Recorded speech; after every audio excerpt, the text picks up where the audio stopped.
Okay, so we're gonna go over server T, which is the function that's gonna initialize the DB table extracting server and neighbor information from the topology. So, and then we'll go to display DB table. So first, initialize DB table. Here, we're going to read information from the topology servers and iterate through and populate the server's dictionary with server IDs and IP addresses and ports. The neighbor information is read from the topology neighbors and used to update the DB table with the corresponding costs between servers. The row table is used to keep track of the unique server IDs and neighbor IDs found in the topology. Finally, if the current server ID is present in the row table, the cost from the server itself is set to 0 in the DB table. And if it reaches the max, it will be set to infinity. So if we could go to the display DB table, here this function just generates and prints a formatted DB table for a specific server, showing the cost to its neighbors based on the information stored in the DB table. So it'll handle special cases where there are no neighbors or only one server in the network. And then finally, the constructed DB table rows are printed, separated by line to display the cost from the server to its neighbors. And from there, connect to neighbors is ran. And so what that does is this function runs and checking the table. It goes through the numbers and not counting itself runs connect to on these different neighbor IDs and IP and port numbers. So running connect to on them. What that does, it is the client socket portion of the program. What that does is it looks for the matching IP import in order to find the server ID. And once it finds the server ID, what that does is it creates a thread and runs the handle client function. This is a portion of the program on the servers that is running in a constant loop, checking for incoming messages. And from there, after that is running, next the accept thread is ran. It runs accept connections, which is the server side portion of the program to run handle client on the server. So from here, we will take a look at the packets, or we will take a look at the step and update functions. So the step function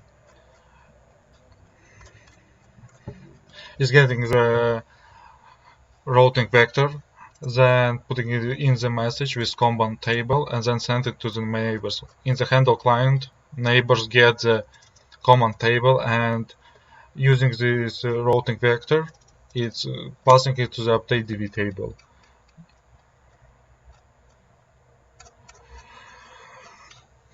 So in the update DB table, it's putting the routing vector which is got to the DB table, and then searching for the minimum pass using the formula. And when it gets the step count, its packets count equals +1. So let's go to the update one. The update one get link 1, link 2, and the cost.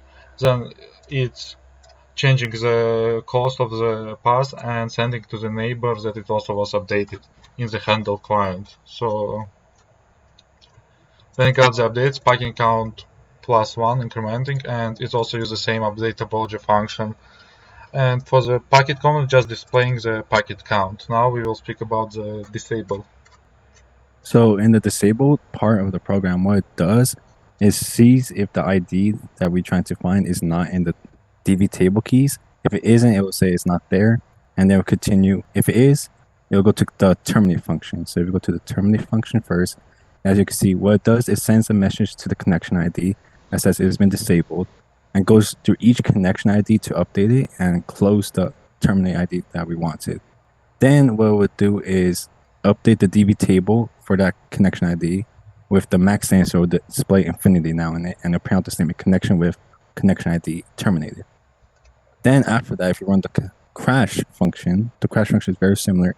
The first thing it does is has a list of all the connection keys, and it will iterate through each of them and delete the connections using the crash function, and it will display send message to the crash part of it.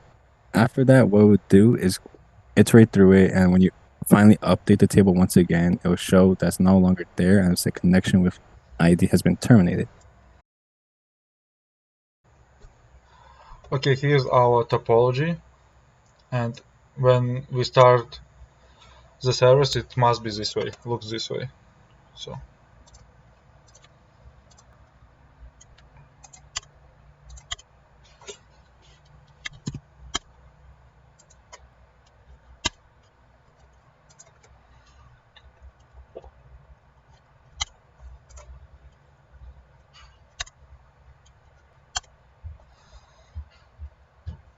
So as you can see, it is the same. So let's run the step command in the server 4. So as you can see, the server 1 and 3 got the update. Server 2 got the same. And let's check the packets. This one got 0 because it's not the neighbor with the server number 4. It got 1. It's got 1. It's got 0 because it's used the step command. Now let's use the step and display. As you can see, it was before infinity, but here it's found the path to the server 2, just going to the server 3, then from 3 to 2, which 3 plus 8, 11. So it's found the path. Now let's just fill up the table. It's all good.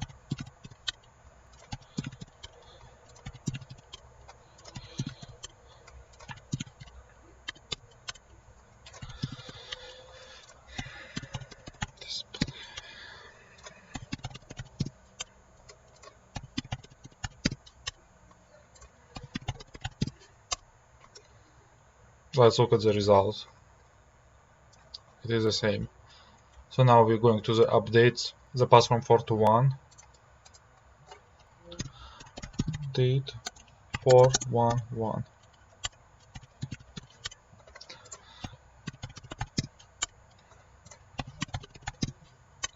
From 4 to 1 is 1, from 4 to 1 is 1, from 1 to 4 is 1. So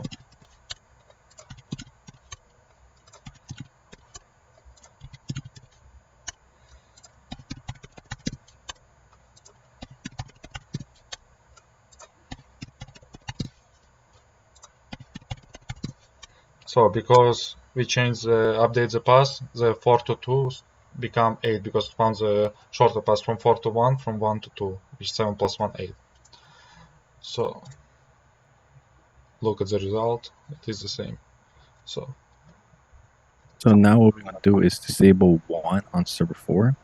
So once we disable 1 on server 4, that whole row will be no longer there. So the connection with 1 has been terminated, and we do display, it'll be updated, and only the 3rd and 4th won't be showing.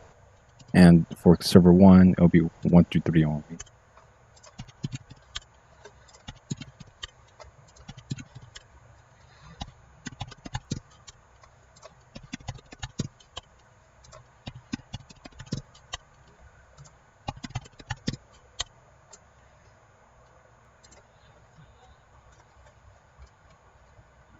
So now what we're going to do is crash server 4. So when we crash server 4 and we display each other table and each other one, if it has the 4th server there, it will indicate now infinity for that column.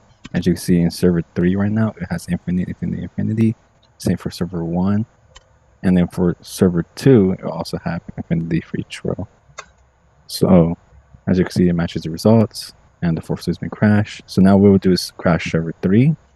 So then what we'll have is basically what we did for the same for the 4th one. What will happen is the 3rd row will show infinities for the 1st and 2nd server, and also indicate that they both been crashed. So then we'll repeat the process once again for server 2, crash it, and then display the first table on server 1. And as you can see, each one from 2 through 4 has been infinity. And the last one we would do is crash server 1 to terminate the program, basically. That's all. Thank you for watching.